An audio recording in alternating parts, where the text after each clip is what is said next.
Today you're going to learn how to make a graphic t-shirt. Here's what you're going to need: a computer, the internet, a Cricut machine, a heat press iron-on vinyl, a weeder, a scraper, a sticky mat, and a t-shirt. First, find out what graphic you're going to use. I'd recommend using something that's one solid color and has big, bold lines or shapes. To upload your design, go on your computer and type design.cricut.com. Sign in or create a Cricut ID if your account isn't already set up. Once you're done setting up your account, it'd probably be a good time to turn your heat press or iron on. Going back to the Cricut website, select the green button that says New Project. Select Upload, Upload Image, Browse, and select the file you'll be using.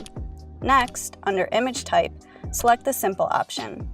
There will be an option for you to remove anything you don't want in your background. To do this, you're just going to click on whatever parts of the image you don't want showing on your t-shirt. Once you're done, save your finished work as a cut image and then save. Now you're ready to select and upload your graphic to the original design space. Before we continue cutting, lay your t-shirt on a flat surface and measure the dimensions of how big or small you want the graphic to be on your t-shirt.